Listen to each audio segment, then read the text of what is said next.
पढ़ाई करते थे, लेकिन अभी पढ़ाई करने के लिए नहीं पा रहे हैं। नदी का कटान हो रहे हैं, रोड नहीं है, किधर से जाएंगे पढ़ाई करने के लिए। बहुत ही ज़्यादा दिक्कत हो रहे हैं हम लोग को, पढ़ाई करने के लिए नहीं पाए हैं, छोड़ दिए। कितने क्लास तक पढ़ी हैं आप? 9th में पढ़ करके आप छोड़ दी पढ़ाई? जी छोड़ दिए हैं, क्योंकि साधन ही नहीं है, किधर से जाएंगे, रोड भी नहीं है, नदी कटान हो रहे हैं, कुछ साधन नहीं करते हैं और भागने का भी कोई रास्ता नहीं है। अगर बाहर सैलाब आएगा तो हमारा कोई ठिकाना नहीं है, बस सीधे ऊपर वाला ही। इमाम के पास गए, वो हमारे हालत देख करके वो बेचारे ने करीबन 1.5 साल से परेशान है। हमारे कानून मुनन देख करके वो गए, विधायक से उसको निकाला गया और हम लोग यहाँ पे चल पड़ा है बहादुरगंज विधानसभा और सीमांचल के लोग। अस्सलाम वालेकुम, आदाब दोस्तों, मैं रियाज रही और आप सभी का स्वागत है आपका अपना चैनल अपना गाँव में। मैंने एक स्लोगन बोला कि मोदी के राह पे चल पड़ा है सीमांचल और बहादुरगंज। आखिर इसको बोलने का क्या मतलब है, क्यों बोला, इसका अर्थ आपको अब बताते चले हम कि अभी हम लोग बहादुरगंज विधानसभा में हैं, जहां पे MIM के विधायक अंजार नईमी साहब हैं। इससे पहले जो विधायक थे, 4 टर्म के विधायक, कांग्रेस के विधायक रह चुके विधायक तौसीफ साहब थे। और इन 4 टर्म के बाद यहाँ पे सरकारें बदल जाती है, विधायक बदल जाते हैं, लेकिन हालात जैसे कि वैसे रह गए हैं। बताते चलें कि अगर देखा जाए तो सीमांचल में नदी कटाव एक ऐसा मुद्दा है जो हजारों घर हर साल में तबाह करते हैं। यहाँ पे इस बार भी कई घर तबाह हुए हैं। और अभी हम लोग हैं बहादुरगंज अंतर्गत निसंद्रा पंचायत के खारी टोला गांव में और वार्ड नंबर 7 हुआ ये। और यहाँ का मामला ये है कि यहाँ के लोग अब आत्मनिर्भर बन चुके हैं, विधायक के पास दौड़ चुके हैं, MP के पास बहुत दौड़े हैं, यहाँ तक कि जिला पदाधिकारियों के पास भी दौड़े हैं। ऐसे में ये लोग अब सबसे हार मान करके खुद से ने अपने बांस के झाड़ से बांस को काटने के बाद बेम्बो पोलिंग का काम स्टार्ट किए हैं। यहाँ पे कटान बहुत तेजी से हो रही है। अभी ये हालात है, जबकि अभी बरसात आने में वक्त है। अगर अभी ऐसा हालात है तो आने वाले वक्त में और भी हालात कितने बिगड़ सकते हैं आप समझ सकते हैं। यहाँ के लोगों से हम लोग बातचीत करेंगे। ये बताइए कि आज आप लोग यहाँ पे बेम्बू पोलिंग करा रहे हैं? जी अपने से करा रहे हैं। अपने से करा रहे हैं। तो ये बताइए सर कि यहाँ पे जो बेम्बू पोलिंग करा रहे हैं तो इसमें विधायक, MP या फिर किसी भी पदाधिकारी का कोई हाथ है? किसी का हाथ नहीं, हम लोग अपना जनता अपना मिल करके अपने से कर रहे हैं। अपने से सब पूरे लोग अपना मिलजुल करके, औरत मर्द सब कोई मिलकर कर रहे हैं। क्या क्या परेशानी उठानी पड़ती है आप लोगों को? यहाँ पर परेशानी की इतनी है कि एक तो सबसे पहले स्कूल जाने में बच्चों को बहुत परेशानी होती है जी। अगर कोई बीमार पड़ गया उसको ले आने में इतना परेशानी है, यानी थोड़ा ही देर के लिए कुछ इंतकाल कर गया था, कब्रिस्तान जाने के लिए परेशान था, बहुत मुश्किल से वो जो बांस का जो हम लोग केला का गाछ काट करके लेकर के कब्रिस्तान तक पहुंचे थे हम लोग। तो आपके यहाँ पे जो विधायक हैं, यहाँ के जो आला अधिकारी हैं, उन लोगों के पास नहीं गए आप? जी गए थे, सबके पास गए थे। क्या वो आश्वासन क्या मिल रहा है? वो तो आश्वासन दिया। और कल हमारा जो मान ले कि जो विधायक जी हैं वो इस मुद्दे पर खूब अच्छे खासा ये किया था, जिसमें से हमने कुछ मीडिया से कुछ सुने भी कि उनको सदन से निकाल दिया गया। हाँ सभा से।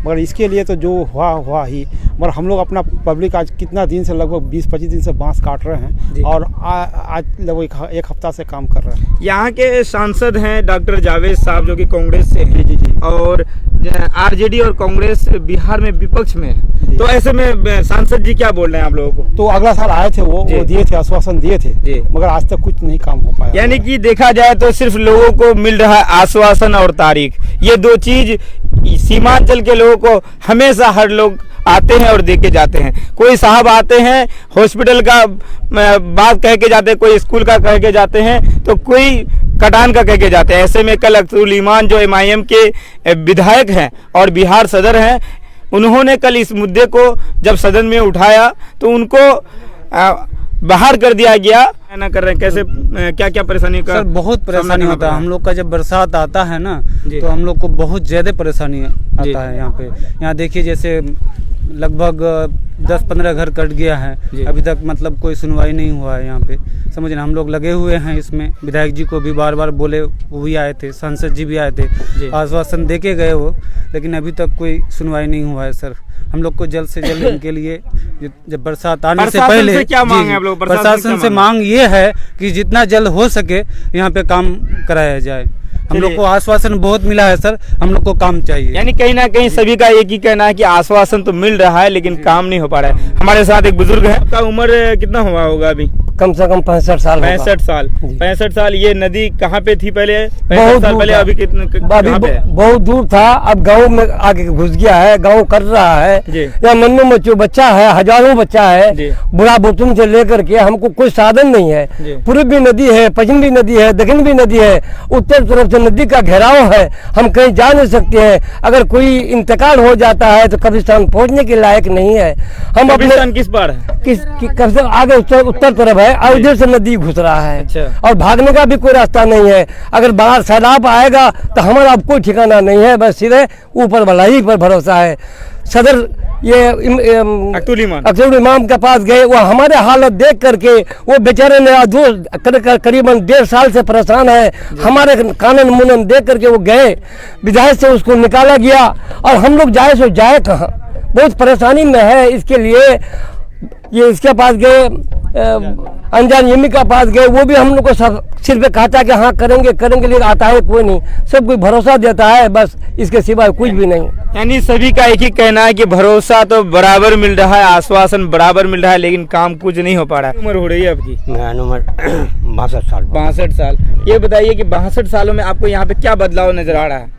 62 साल में ना हमको जो याद है कि नदी आगे में था, बहुत आगे में। ये जो गांव के पूर्व तरफ जो बात था जमीन, ये सारा कट करके अभी गांव के बगल में आके पहुंचा है। इसलिए हम लोग बहुत कोशिश किए, सब विधायक के पास गए, एमपी साहब के पास गए, वो लोग जो भरोसा दे रहा है, आया देख के गया, अभी तो कोई काम नहीं किया। और अभी आके गांव के बगल में आके पहुंच गया और बचने का कोई उपाय नहीं है। अच्छा, यहाँ पे ये रोड दिख रहा है, ये रोड पहले था क्या? ये रोड था, रोड का कोई साधन किया नहीं जी, कोई साधन नहीं किया। अभी रोड आगे में भी है, इधर में गांव में भी है रोड, ये रोड का कोई साधन नहीं किया। सारी बच्चे का जब शादी हो रहा है तो बहुत दिक्कत से जो है बाराती आ रहा है यहाँ बहुत, और रिश्तेदार कहता कि ये गांव कटने वाला है, यहाँ जाएंगे क्या होगा नहीं होगा। गांव तो खुद वो लोग परेशान में है, डूबा हुआ है। और अभी देखिए सामने में जो है यहाँ हम लोग ये काम अपने गांव वाला मिल करके अपने से कर रहे हैं। इसमें कोई विधायक एमपी कुछ नहीं दिया है? कुछ नहीं, वो लोग आया है देख के चला गया है। वो लोग कहता कि हम लोग क्या कर सकते। अपने झाड़ का बांस काट करके बांस का पोलिंग करा रहे हैं यहाँ पे, और यहाँ पे बांध बांधने का काम कर रहे हैं। चलिए, कई महिला हैं, उन लोग से मिलते हैं। नासरा बेगम। आप क्या करती हैं? मैं आंगनवाड़ी सेविका हूँ। अच्छा, आंगनवाड़ी सेविका। ये बताइए क्या क्या परेशानी है आप लोगों को? हम लोगों को आने जाने में बहुत दिक्कत है। यहाँ का बच्चा सब पढ़ाई लिखाई में बहुत परेशानी है, क्योंकि मेरा यहाँ एक तो रोड भी नहीं है। अच्छा। कि गाड़ी वगैरह आ सके। अच्छा, बलोक आप लोग का बहादुरगंज? जी, बहादुरगंज में है। जैसे कि बलोक बहादुरगंज है, और बलोक का हर रोज किसी को ना किसी को काम होता ही है, तो लोग आने जाने में बहुत दिक्कत हो रही है। दिक्कत हो रहा है हम लोग। अच्छा, और क्या क्या परेशानियाँ हैं? हमको बहुत ज्यादा परेशानी है, क्योंकि बरसात में गाड़ी और सब लेकर के आने जाने में, मीटिंग सीटिंग में बहुत ज्यादा से ज्यादा परेशानी है, क्योंकि नदी एकदम घर के बगल में है। अच्छा। और बच्चा लोग भी पढ़ाई में आती है, लेकिन उसका माँ बोल रहा है कि सेविका छोड़ देती है कि क्या करती है नहीं करती है, बार बार वो आती है, क्योंकि केंद्र के बगल में है और रोड भी नहीं है, गाड़ी उड़ी आने का दिक्कत है। हर बात से हम लोगों को परेशानी है। बरसात आता है तो गाँव में बिल्कुल पानी भरा हुआ रहता है, बच्चे लोग बाहर नहीं जा पाते हैं पढ़ाई करने के लिए। छोटा छोटा बच्चा मेरे पास पढ़ रहा है। यहाँ के मुखिया कौन है? यहाँ का मुखिया नासिर साहब है। मुखिया नासिर साहब जी।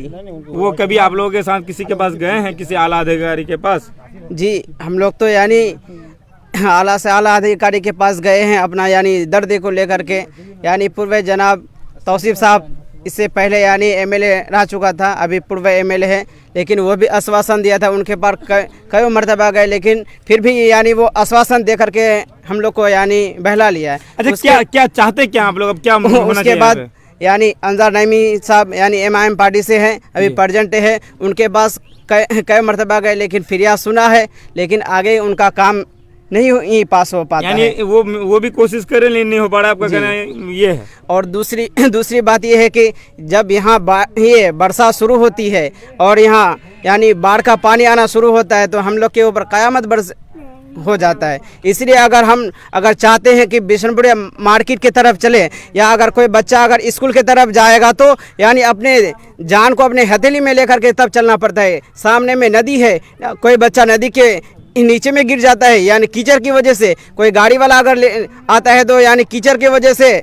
गिर जाता है, और उसके बाद नाव में जो सफ़र करता है तो यानी समझ लीजिए कि यानी अपने हाथ को यानी कहीं ना कहीं लोग अपने जान को जोखिम देते हुए यहाँ पे चलते हैं। और देखा जाए तो बिशनपुर यहाँ से नज़दीक में है, नज़दीक में होने के बावजूद भी लोगों को महीनों तक राशन के लिए या सामान के लिए दिक्कतें उठानी पड़ती है जब बरसात का मौसम होता है।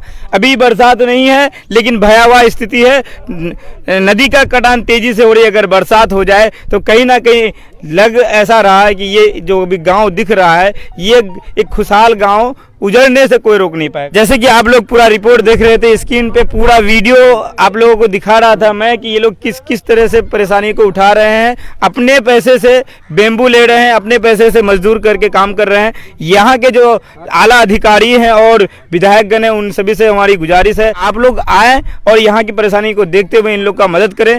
सरकार जब इन लोग पर ध्यान देगा, लेकिन अभी जो ये लोग काम स्टार्ट किए हैं इन लोग का काम होने में आप लोग सपोर्ट करें। मैं आपका दोस्त रियाज रही, आपका अपना चैनल अपना गांव से। खुदा हाफिज, अस्सलाम वालेकुम।